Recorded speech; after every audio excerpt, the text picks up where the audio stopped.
into the Islamic slot or transition with some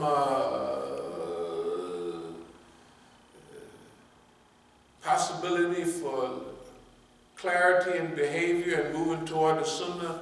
Now let me say, we had certain squats, and that was the dialogue. We had certain meetings. And some of the brothers were already in the Sunnah. Some were headed that way. But they had, the Negro police had them. I'm talking about the Muslims that you would think was really Muslim, people that I knew. They always sliding up to them, getting involved, getting around. This made me uncomfortable. But I thought they would have enough, you know. They didn't get too close because they got an organization and they down the police, you know what I mean? They down it, they get the message. But, you know, they wasn't love and happiness like we are. They was police. You're gonna find them somewhere soon. Anyway, so we take that. And then we take a few years later, 1986. Of course, it has a schedule for run Bass Cove, which is a long way. We run 8-mile run that day. Shimbo run that might have been 7, 8 miles too. And then we have notebooks missing. It was 86. Because I slept in the Masjid, just like I would sleep in that room there. And I would have all my stuff there. And like all the books there, I had books there, I had the same setup. But then they came and they took my notebooks, 4 notebooks. Or date books. I might have passed. Did I pass this out before? Missing. Accordion folder, missing. Okay, but I put here Big Victory. That Big Victory is what we're going to be discussing today. And the evolution. See, they thought if we get his notebooks and all what he's thinking and he get all that, you know, and I wrote every time. Early rise, and you know, we get up early, and you know, I had a clipboard. So I take all my notes from the clipboard, then I would put them into a folder, and, you know. And so that means anybody that wanted to know what I was doing could go, just like now, they could read my notebooks, or they could read these, which I put in a folder. And they would know every lecture, they wouldn't have to listen to that. They would know not only the lecture, but all the little side notes, you know, that you got. Anyway, accordion folder missing, and I have put right here, Big Victory. Does anybody remember that? Yeah. Big Victory, now that's 86. That locked in what we're up against. Before we got a feel for it, I don't get me wrong, right down here at the bottom, all those same days, they got my 2 sons arrested, and one's on the 9th and the other was on the 10th. And we're gonna have a big program on the 14th, which they didn't make. And it was a big unity program, a big program to explain the Sunni, the Shia, the Masjid program. Okay, anyway, so this Big Victory is part of what I'm going to talk about today a little bit. The Big Victory, because you got to remember, you just look at the history. Just look at just a fair pursuit of general historical facts. Number one, the baddest out of all of us, including Imam Jamil, was al-Mukin. It was more organized. It had more money. It had all of it. It had more people.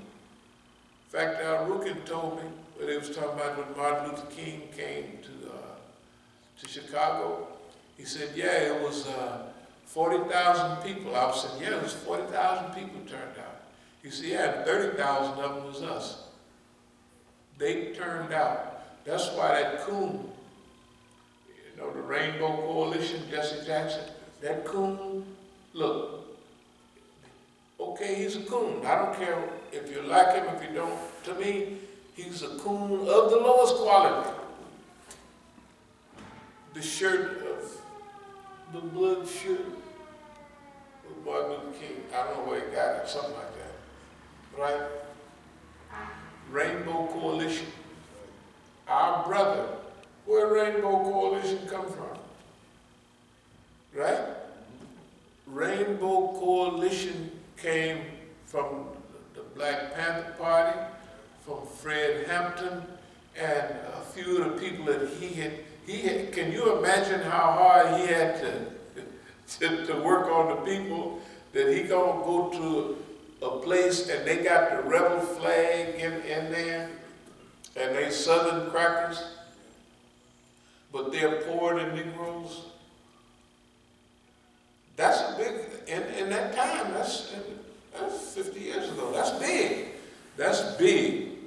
That's big. Not to mention the unity of the Lord's stones and disciples bringing the gangs together, and he was involved in that. All of them.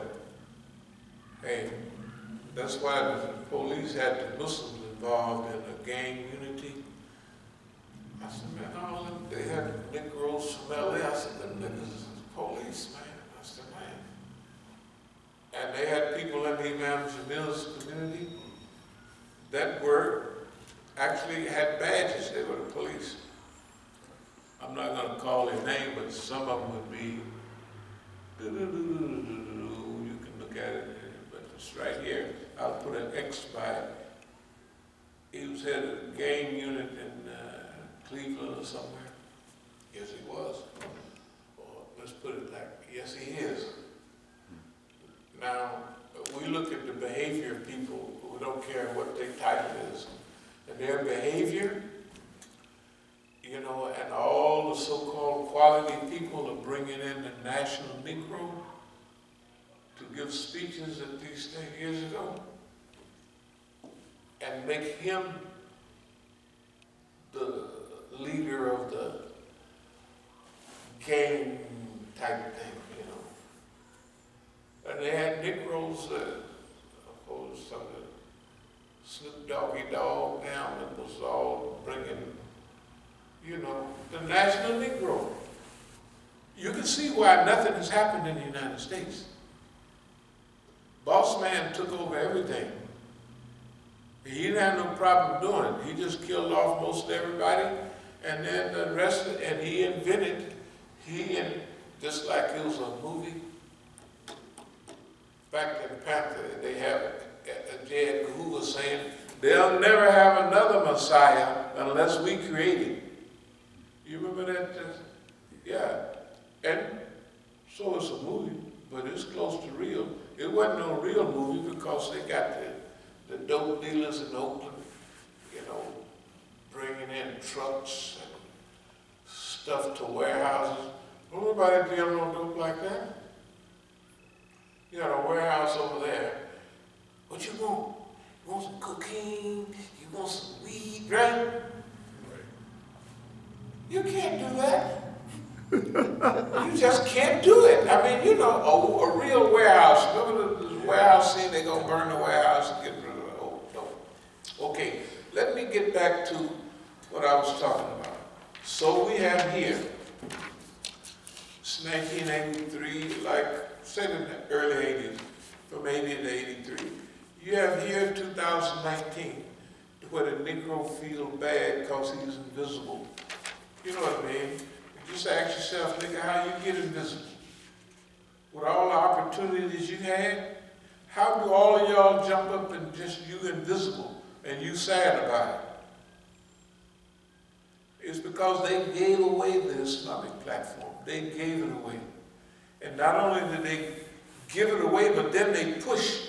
And the same ones pushing that girlified program, it ain't bad to be a girl if you're a girl, but if you're a grown man and you girl, they push this sweetie pie program in America now, up to the day, just because they came from the University of, what is it right out there,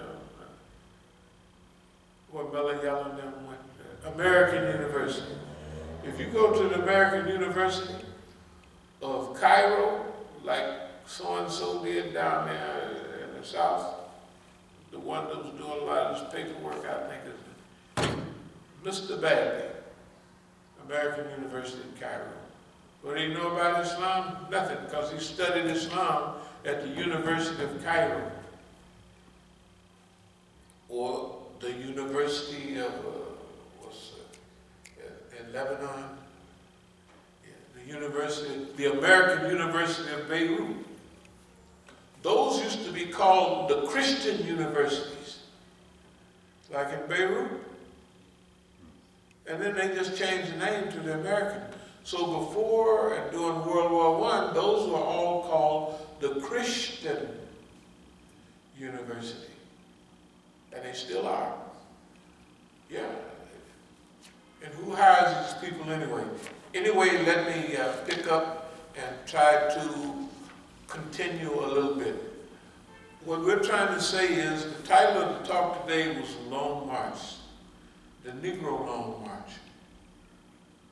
The Long March in China was 1935, maybe the end of 34 and doing it in 35. That's it. Our Long March have started back in the 60s, but it clarifies we are calling it a Long March from 1979 and 80 up to now. And that Long March is not a distance of 6,000 miles or 7,200 li. No, this goes over a span of history. So we want to understand where we're coming from. We're not Johnny-come-latelys. We've been here longer than anybody.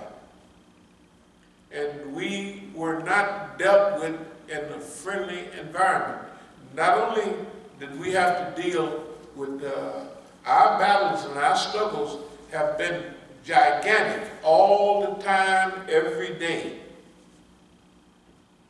But we haven't acted like they're gigantic battles. Now, during this early stage, this was the learning, it's not the learning stage. We had been through the criminal experience, and let's say we had a certain amount of game, a knowledge of how things go. Plenty of it, or we wouldn't have got here. You know, during this time, my son was having a fight out in front of the Masjid. And I was telling him, it was a guy his age and everything, now spread your legs out, but I couldn't get involved. I can't go and grab the guy and beat him up. He's fighting my son. I can't get involved, but I can coach, you know. And he did good. He did good. Finally, they stopped. And now, at that same time, a Negro, it was 3 people at the Masjid.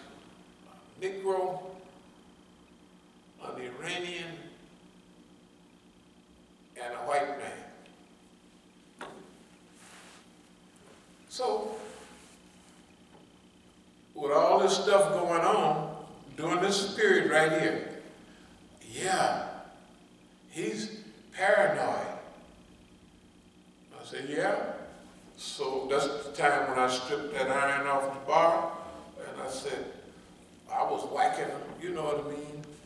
Because that was the stage I was in. I just evolved out of the criminal stage. You know, I just evolved out of the criminal stage. That's the way you dealt with stuff. Now, I didn't go around looking for that, and I definitely wouldn't do it now or any time. That stuff was way back in the early 80s.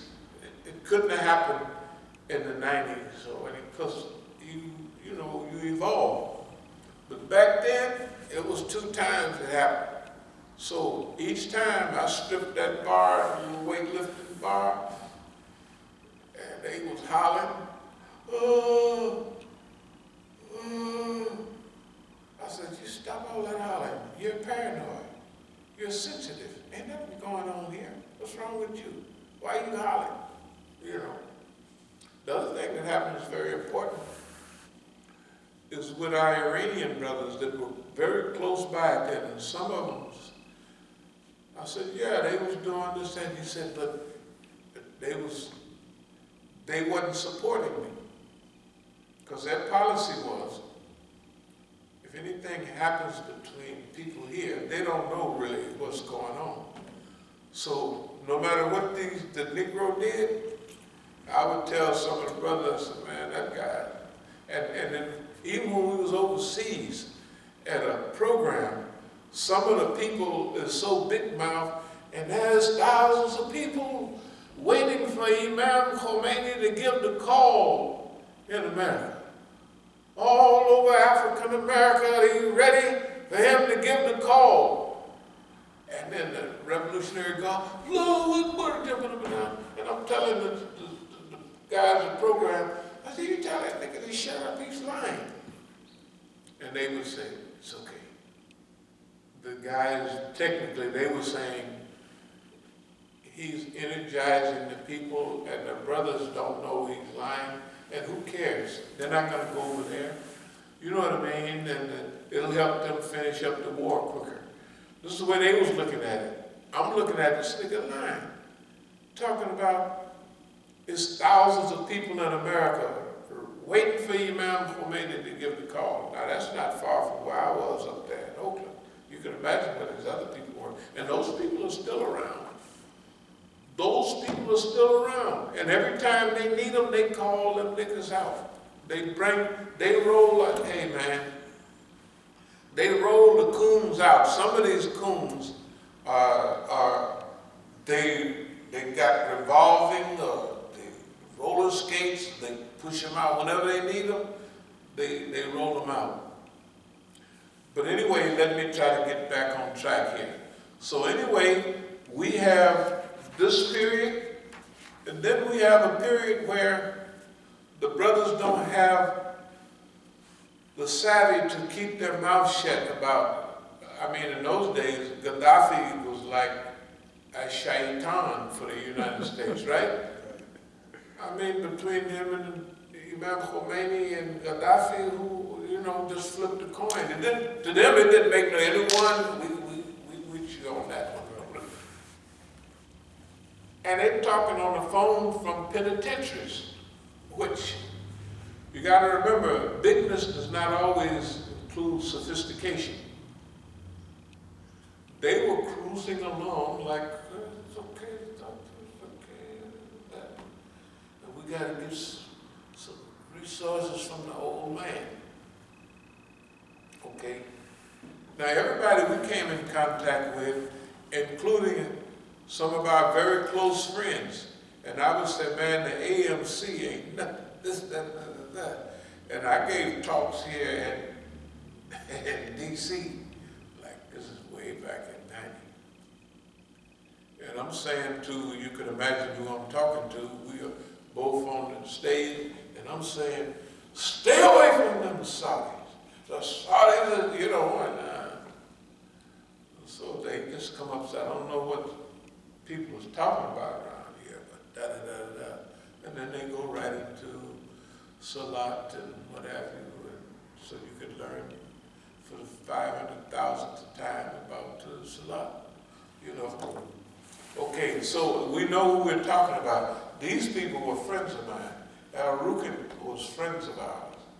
In fact, Al-Rukin was the closest, because the other people were, they wasn't as, They wasn't as close and they wasn't as alike as we was. That's the only thing I'm saying. And the other people, these people that we're talking about here was dedicated to what you're doing. They had to get rid of them right away. Because if you get that muscle power and wealth that they have behind any movement in America, and they're still in transition, they got enough of that gangster stuff to make those moves. They got enough of that still with them. And they got enough at the top or around the top to keep the Islamic ties. That's why they got rid of them right away. They got rid of them before Imam got rid of this guy. They had already proven themselves because of the influence of the election. You know what I'm saying? So they had to be a target if Jeff Ford is being invited to the what was it, the White House? I mean, was it He did come to. He didn't show up, right? Did he? No, I don't think he showed up. He He was invited. Right. He was in those circles. Right. Right. You got to remember in those days, the Walter Washingtons and all them type of people. Right. Okay.